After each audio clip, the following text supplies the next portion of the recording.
Hola, ¿cómo están? Hoy vamos a dar una vuelta completa, clarita y relajada por todo lo que cubre la clase sobre biomoléculas y bioelementos. La idea es que, escuchando esto, te quedes con lo esencial: qué son los átomos y elementos clave para la vida, cómo se unen, y qué hacen las grandes protagonistas de la biología: carbohidratos, lípidos, proteínas y ácidos nucleicos. Así que, respiramos hondo y vamos paso a paso. Para ubicarnos, la vida se organiza en niveles, desde lo más chico a lo más grande: átomos, moléculas, células, tejidos, órganos, sistemas, organismos, y de ahí hacia poblaciones, comunidades, ecosistemas, hasta la biosfera. O sea, lo microscópico se encadena y escala hasta el planeta entero. Y, sí, todo arranca en los átomos. Entonces, ¿qué es un átomo? Es la unidad más pequeña de materia que conserva las propiedades de un elemento químico. Tiene protones con carga positiva y neutrones sin carga en el núcleo, y electrones con carga negativa orbitando alrededor. Un detalle práctico: los protones y neutrones pesan casi lo mismo, bastante más que un electrón. El número atómico es cuántos protones tiene el átomo. Y por cómo se acomodan los electrones, casi todos los átomos importantes en biología tienen dos capas. La primera se llena con 2 electrones y la siguiente puede tener hasta 8. Esa regla de los 8 explica mucho de por qué los átomos se buscan y se enlazan como lo hacen. Con eso claro, vale distinguir elementos y moléculas. Un elemento químico es una sustancia que no se puede descomponer por reacciones químicas comunes. Una molécula, en cambio, es la unión de 2 o más átomos en una proporción fija. En biología hablamos de moléculas inorgánicas, como el agua y las sales minerales, y moléculas orgánicas, las que tienen cadenas de carbono, carbohidratos, lípidos, proteínas y ácidos nucleicos MAE. Ese grupo orgánico, que verás abreviado como Chomsky, mezcla carbono, hidrógeno, oxígeno, nitrógeno, fósforo y azufre. Ahora, para que los átomos formen moléculas, necesitan enlaces, y acá hay varios tipos. El enlace iónico ocurre cuando un átomo le transfiere uno o más electrones a otro. Quedan iones con cargas opuestas que se atraen, como en la sal de mesa, el cloruro de sodio. El enlace covalente, en cambio, comparte electrones. Si los comparte por igual, la molécula es no polar, como el hidrógeno molecular. Si los comparte de forma desigual, es polar, como el agua, donde el oxígeno tira un poco más de los electrones. Aparte de estos enlaces fuertes, hay fuerzas intermoleculares que, aunque más débiles, son cruciales: los puentes de hidrógeno, una atracción entre un hidrógeno unido a un átomo electronegativo, como O o N, y otro átomo electronegativo cercano; las fuerzas de Van der Waals, que aparecen cuando moléculas neutras se acercan mucho; y las interacciones hidrofóbicas, donde las partes que no aman el agua se juntan para evitarla. Todo esto, aunque suene técnico, sostiene estructuras y procesos vitales. Si juntamos estas piezas, aparece un mapa mental útil. La materia viva se arma con bioelementos que se combinan mediante enlaces para formar biomoléculas.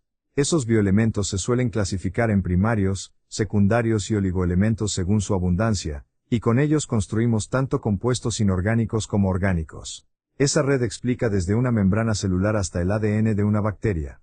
Ya que hablamos de inorgánicos, el agua es la estrella. Cubre, más o menos, el 97% de los océanos, y constituye entre un 65 y 95% del peso de muchos seres vivos. Aunque su carga total es neutra, su estructura es dipolar. Tiene un lado un poquito negativo, y otro un poquito positivo. Eso permite que forme puentes de hidrógeno entre moléculas de agua. Y bueno, eso le da propiedades especiales para la vida, como su enorme capacidad de interactuar con otras moléculas.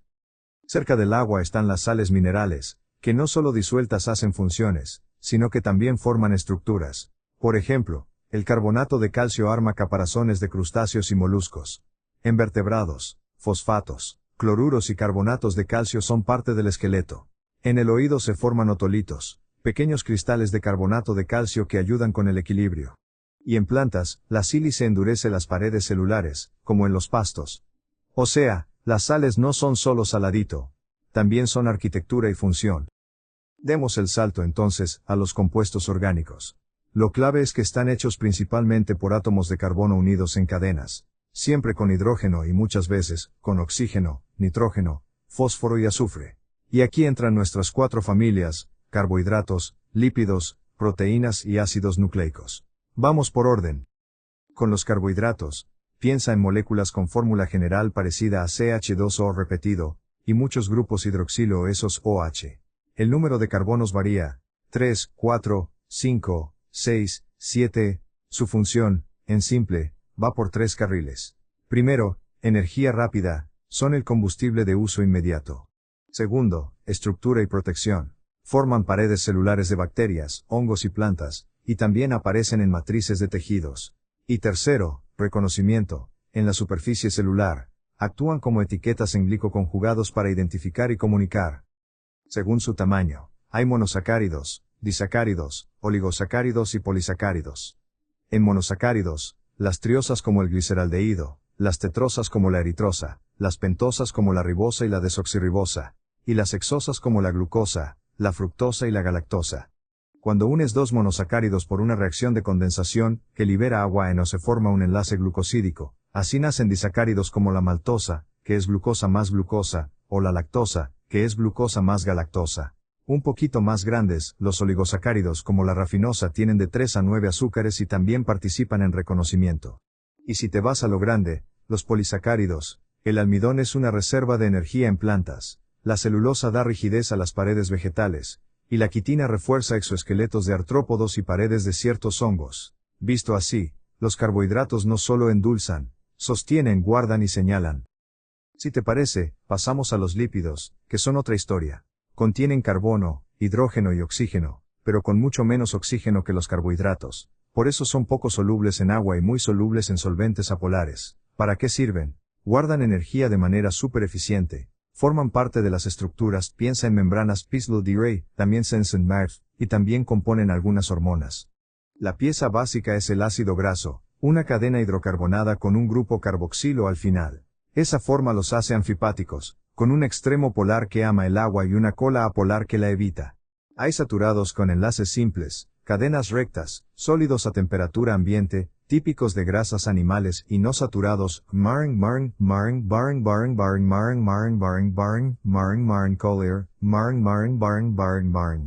y no saturados con cadenas con doblez. Líquidos a temperatura ambiente, como muchos aceites vegetales, Cuando unimos ácidos grasos con glicerol por enlaces éster, formamos di o triglicéridos, que son la forma clásica de almacenamiento energético. También hay ceras, ésteres de cadenas largas con alcoholes largos muy resistentes, y fosfolípidos, que llevan dos ácidos grasos, glicerol, un grupo fosfato y un grupo polar. Su carácter anfipático es ideal para formar bicapas de membrana. A esto súmale los esteroides, que tienen 4 anillos de carbono y cadenas laterales variables menos ahí entra el colesterol y hormonas esteroidales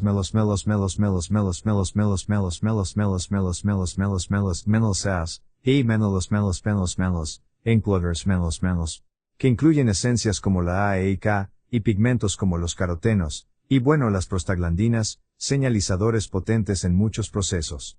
Con los lípidos, la película es clara. Membranas, señales y depósitos de energía de alta densidad. Sigamos con las proteínas, que son como la caja de herramientas de la célula. Están hechas de C, H, O y N, y además pueden tener P y S. Sus unidades son los aminoácidos. Algunos esenciales hay que consumirlos porque no podemos sintetizarlos y otros no esenciales